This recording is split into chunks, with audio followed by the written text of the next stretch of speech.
ಸ್ನೇಹಿತರೆ ನಮಸ್ಕಾರ. ನಾನು ನಿಮ್ಮ ಸಂಚಾರಿ ಸತೀಶ್ ಮಾತಾಡ್ತಾ ಇರೋಂಥದ್ದು. ಇವತ್ತಿನ ವಿಡಿಯೋಗೆ ಎಲ್ಲರೂ ಕೂಡ ಸ್ವಾಗತ. ಯೂಟ್ಯೂಬಲ್ಲಿ ನೋಡ್ತಾರೆ ಸಬ್ಸ್ಕ್ರೈಬರ್ ಆಗಿ ಬೆಲ್ ಐಕನ್ನ ಕ್ಲಿಕ್ ಮಾಡಿ. ನೆಕ್ಸ್ಟ್ ನಾನು ವಿಡಿಯೋ ಹಾಕಿದರೆ ನಿಮಗೆ ನೋಟಿಫಿಕೇಶನ್ ಬರುತ್ತೆ. ಏನಪ್ಪ ವಿಚಾರ ಅಂತ ಅಂದರೆ, ಪಕ್ಕದಲ್ಲಿ ಒಂದು ವಿಡಿಯೋವನ್ನು ಹಾಕಿದ್ದೀನಿ ನೋಡಿ. ನೀವು ಮಧ್ಯಮ ವರ್ಗದವರು, ಟ್ರೈನಲ್ಲಿ ಟ್ರಾವೆಲ್ ಮಾಡೋವಂಥವ್ರು, ಬಸ್ನಲ್ಲಿ ಟ್ರಾವೆಲ್ ಮಾಡೋವಂಥವ್ರು, ಒಂದು ಜಾಗದಿಂದ ಇನ್ನೊಂದು ಕಡೆ ಹೋಗ್ತಾ ಇರೋವಂಥವ್ರು, ದಯಮಾಡಿ ಫ್ಯಾಮಿಲಿಯವರು ಈ ವಿಡಿಯೋವನ್ನು ನೋಡಿ ಸ್ನೇಹಿತರೆ.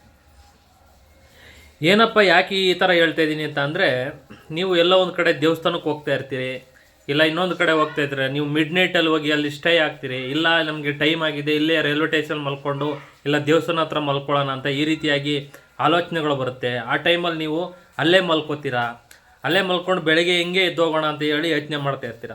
ಆದರೆ ನೀವು ಏನೋ ನಿಮ್ಮ ಒಂದು ನಾವು ಹಿಂಗೆ ಮಲ್ಕೊಂಡು ದೇವ್ರ ದರ್ಶನ ಮಾಡ್ಕೊಂಡು ಹೋಗೋಣ ಅಂತ ನೀವು ಅನ್ಕೊತಾ ಇರ್ತೀರ. ನೀವು ಗಾಢ ನಿದ್ರೆಯಲ್ಲಿರ್ತೀರ, ಜರ್ನಿ ಮಾಡಿ ಬಂದಿರ್ತೀರ, ಒಳ್ಳೆ ನಿದ್ದೆಲಿರ್ತೀರ, ನಿಮ್ಮ ಮಕ್ಕಳು ಕೂಡ ಮನಗಿರ್ತಾರೆ. ಆದರೆ ಮನಗಿರೋ ಟೈಮಲ್ಲಿ ನಿಮಗೂ ಕೂಡ ಪರಿಜ್ಞಾನ ಇರಲ್ಲ.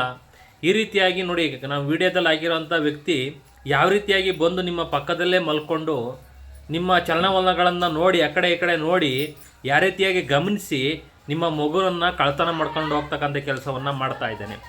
ಈ ರೀತಿಯಾಗಿ ಎಷ್ಟೋ ಜಿಲ್ಲೆಗಳಲ್ಲಿ, ಹಲವಾರು ಬಸ್ ಸ್ಟ್ಯಾಂಡ್ಗಳಲ್ಲಿ, ದೇವಸ್ಥಾನಗಳಲ್ಲಿ ಈ ರೀತಿಯಾಗಿ ಎಷ್ಟೋ ಜನ ಮಕ್ಕಳುಗಳನ್ನು ಕಳ್ಕೊಂಡಿದ್ದಾರೆ. ಯಾರು ಕೂಡ ಇಂಥ ಒಂದು ಮೈ ಮರೆತು ಮಲ್ಗೋಕ್ಕೆ ಹೋಗ್ಬೇಡಿ. ದಯಮಾಡಿ ನಿಮ್ಮ ಮಕ್ಕಳುಗಳನ್ನು ಎಚ್ಚರಿಕೆಯಾಗಿ ನೋಡ್ಕೊಳ್ಳಿ ಹೊರಗಡೆ ಹೋದಂಥ ಸಂದರ್ಭದಲ್ಲಿ. ಮತ್ತು ಈ ರೀತಿಯಾಗಿ ಅತಿ ಹೆಚ್ಚಾಗಿ ಎಲ್ಲಿ ಜಂಗುಳಿ ಜಾಸ್ತಿ ಇರ್ತಾರೆ ಅಲ್ಲಿ ಇಂಥವರು ಮಕ್ಕಳು ಕಳ್ಳರು ಇದ್ದೇ ಇರ್ತಾರೆ. ದಯಮಾಡಿ ಇದಕ್ಕೆ ಅವಕಾಶ ಮಾಡ್ಕೊಳ್ಬೇಡಿ. ನಿಮ್ಮ ಮಕ್ಕಳುಗಳನ್ನು ಜಾಗೃತರಾಗಿ ನೋಡ್ಕೊಳ್ಳಿ ಅನ್ನೋದನ್ನು ನಾನು ಈ ವಿಡಿಯೋ ಮುಖಾಂತರ ಹೇಳಕ್ಕೆ ಬಯಸ್ತೇನೆ ಸ್ನೇಹಿತರೆ.